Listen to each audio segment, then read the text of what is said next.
Here's the first thing I didn't really understand when I was younger.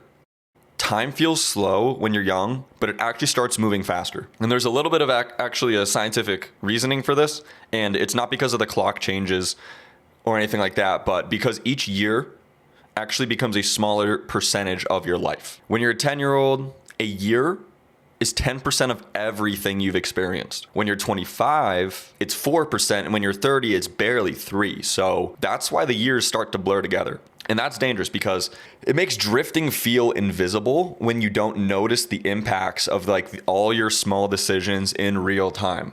You notice it when, boom, 4 years go by and you're roughly in the same place. The upside is that it works both ways. Your small, boring habits compound faster than you expect them to. But you don't need to rush, you just need to be intentional, okay?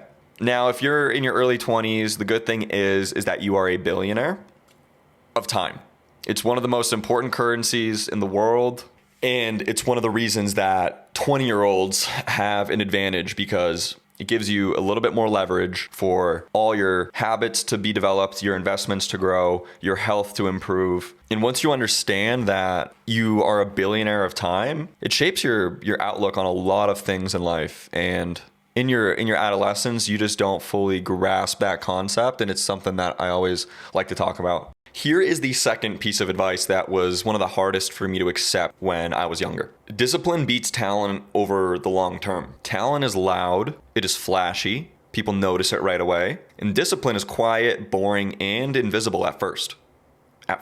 But over time, discipline does win. Yes, and this is a generalization. Of course, talent can beat discipline, but this is general advice from my experience. So I actually happen to be pretty talented at videography. It came naturally to me when I was younger, and the editing, the shots, and the storytelling. People all the time told me how my videos are really good, especially like the later years of my high school and all throughout college. I was doing something with a camera, and even now for my full-time 9 to 5. But for a while, I was just thinking, if I just ride this talent, I will be set. And I even thought about starting a freelance videography business, which I kind of did, but I never really lifted it off of the ground. I had the talent, but I did not have the discipline to put my head down during every day, grinding through the boring parts of making a company and actually building a business. I let opportunities slip because I didn't show up consistently. Now, I did end up using the talent in another way. It did fuel my 9 to 5, and I still do work with cameras all the time, but it worked out in a way that I didn't even plan for. And it could have been a different path in life if I paired that talent with discipline. That's the key. Talent without follow through rarely gets you where you want to go. Motivation, it comes and it goes, but discipline is like keeping promises to yourself even when nobody's watching. It's doing the boring work day after day because you know it compounds. All the time, even now, I hear a lot about, Matt, you have so much potential, like you're gonna do great things, and you could go your whole life with having people tell you that you have potential. It does not matter unless you apply the discipline to act on that potential. The consistency that comes with discipline, it will build that momentum faster than pure talent ever will, I think. And the small actions that you repeat, they become habits, they become skills, and the skills become results that surprise everyone, including yourself. So if you do want the long-term success, don't obsess over being the smartest, fastest, most naturally gifted, because there's always going to be someone doing those things better than you. Obsess over showing up with a smile. Obsess over the boring stuff. Obsess over being likable can get you very far in life over talent. And focus on what actually beats talent over time. Discipline, baby. The third piece of advice that I would like to share, the third piece of advice that I wish I took earlier is understanding that money is a tool, not the goal. Okay, pretty general statement. Let me explain.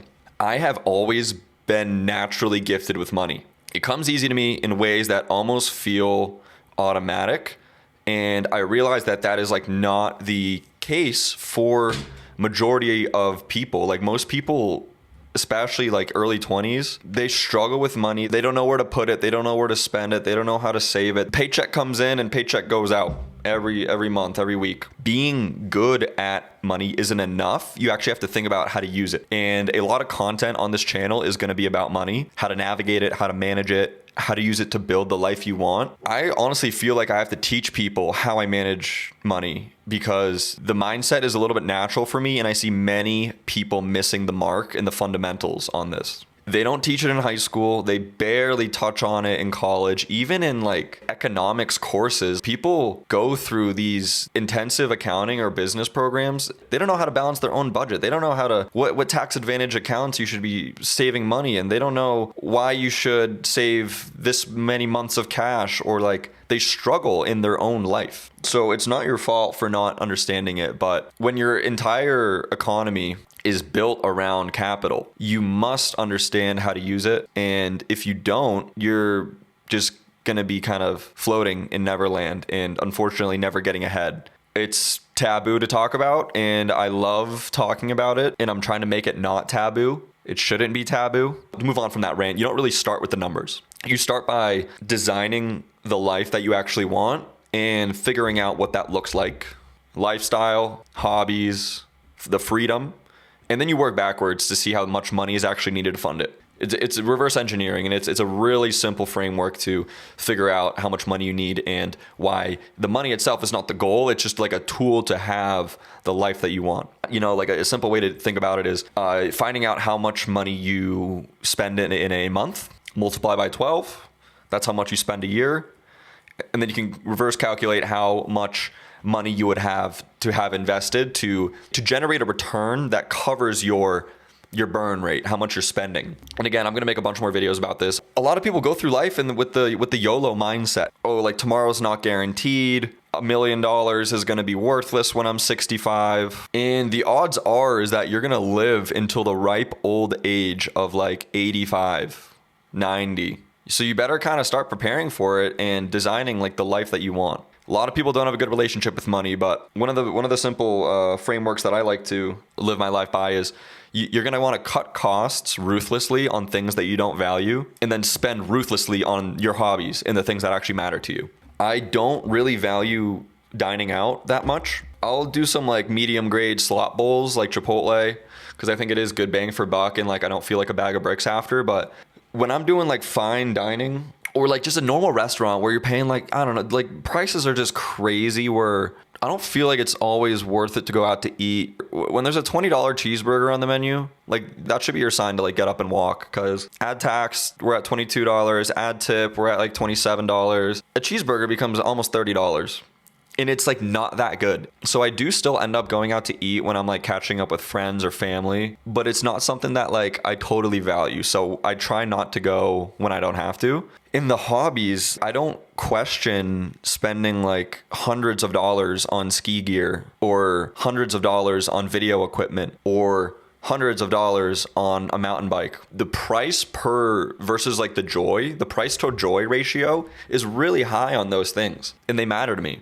So I don't second question the price tag, really. That is how money becomes a tool for me instead of a trap. It's not about chasing more money. It's about being deliberate. So to wrap this section up, just find out what actually makes you happy and like fulfilled when you spend money on it, and pay attention on the opposite side of the spectrum. What do you feel bad about spending money on, where you make the purchase, you see the deduction in your statement, and it's like, ooh, really? Lesson 4 is simple, but most people ignore it, is that your health is non-negotiable. A sick person only wants one thing, and that's to be healthy again. I didn't fully get this when I was younger, because you could just like skip workouts and eat poorly and push through. That does not apply in your like late 20s. If you eat crap, your mood, your brain power, it all gets lowered with a poor diet. And one of my lowest points in college is me and a few friends were surviving on a Burger King discount, which never expired. It was a free Whopper with any purchase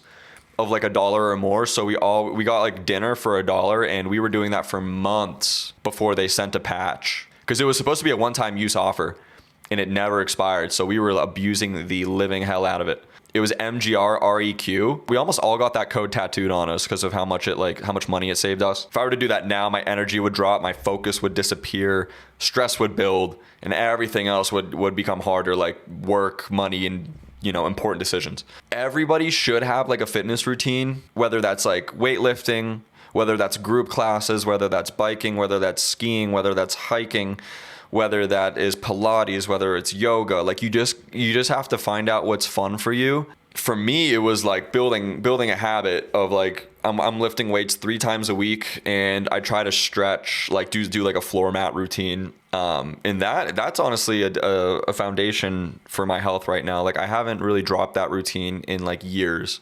It's been really easy for me to stick to. And if you can find out what exercise method is like fun for you, you're gonna live a better, happier life, and healthier, most importantly.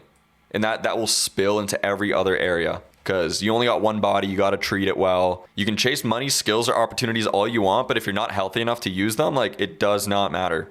A sick man wants one thing: to be healthy. Treat your health as a non-negotiable. It's the foundation for everything else you want to build. My last lesson is probably the most important, is that your environment shapes everything.